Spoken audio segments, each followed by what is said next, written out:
শোনেন সবে বেনামাজি বসিয়া মৃত ব্যক্তি কি রূপে যায় চলিয়া। শোনেন সবে বেনামাজি বসিয়া মৃত ব্যক্তি কি রূপে যায় চলিয়া। কাফন পরিয়া যখন নিয়ে যাবে কবরে মৃত ব্যক্তি কেন্দে কেন্দে বলিবে,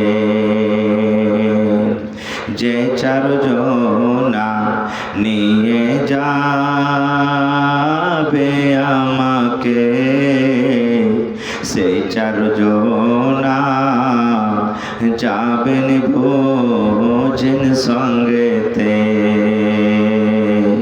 যে চারজনা নিয়ে যাবে কবরে সে চারজনা যাবেন ভোজন সঙ্গেতে। অবশেষে সে চারজনা গেল না কবরেতে, নামাইল দুইজনা। অবশেষে সে দুজনা উঠিল মৃত ব্যক্তি কেন্দে কেন্দে বলিল,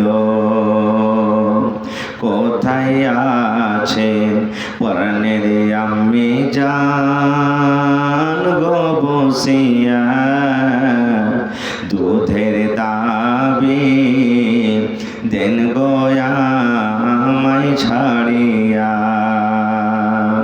কোথায় আছেন প্রাণের আব্বু জান গো বসিয়া, হকের দাবি দেন গো আমায় ছাড়িয়া।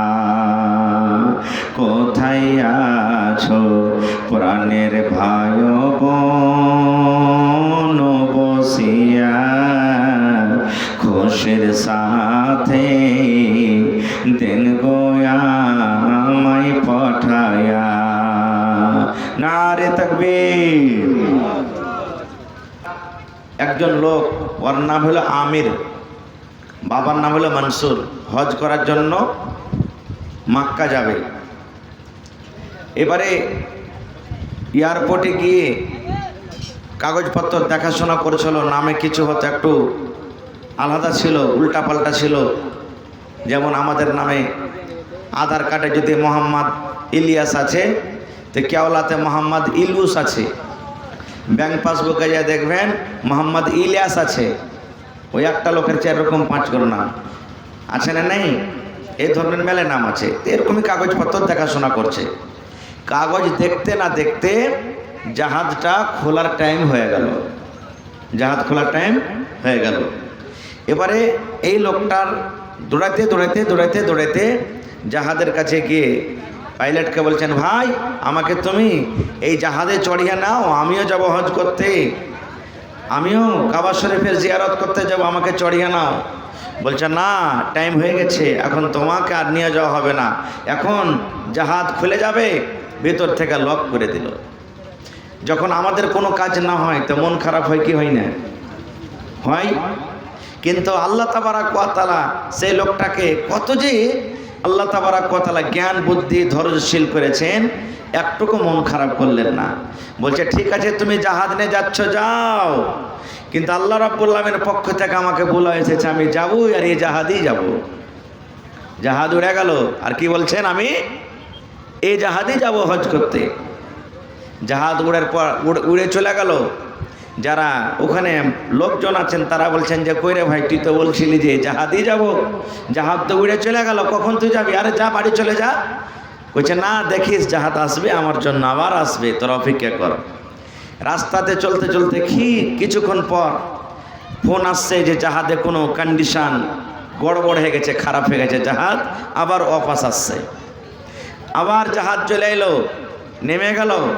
এবার লোকজন বলছে হারে, এই লোকটা তো যা বললে তাই হয়ে গেল। এবারে জাহাজটা যা গড়বড় ছিল ভালো টালো কলা পর এবার এই লোকটা আবার দৌড়াতে দৌড়াতে বলছেন যে পাইলট ভাই, আমাকে জাহাজে চাপিয়ে নাও, আমিও হজ করতে যাবো, আমাকে ভাই তুমি নিয়ে লাও। পাইলট বলছে না, ভেতর থেকে আবার লক করে দেওয়া হলো যে তোমাকে নিয়ে যাওয়া হবে না। আবার উড়ে গেল, বলছে যে তুমি যেছো যাও, আমি এই জাহাজেই যাব, আল্লাহ তাবারক ওয়া তাআলা আমাকে এই জাহাজেই হজ করতে নিয়ে যাবে। লোকেরা বলছে কই, তুমি তো বলেছিলে যে জাহাজ আসবে, আইলো ঠিকই, কিন্তু কই জাহাজ তো আবার চলে গেল উড়ে, কই তোমাকে নিয়ে গেল? বলছে তোমরা ভাবা চিন্তা করিও না, আবার জাহাজ আসবে, আবার আসবে, আমি এই জাহাজেই যাব। ঠিক কিছুক্ষণ আধ ঘন্টা পর যাওয়ার পর আবার ফোন আসছে যে জাহাজে কোনো কন্ডিশন খারাপ হয়ে গেছে, আবার জাহাজ ফিরে আসছে। জাহাজ নামলো, জাহাজ নামার পর এবার পাইলট তৃতীয়বারের বেলাতে বলছেন, এই আল্লাহর বান্দা আমের, তুমি কোথায় আছো?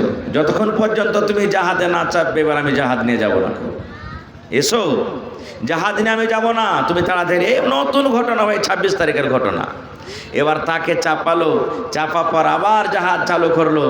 এবারে কিন্তু ফ্লাইট পৌঁছে গেল জিদ্দা, সৌদি আরব পৌঁছে গেল।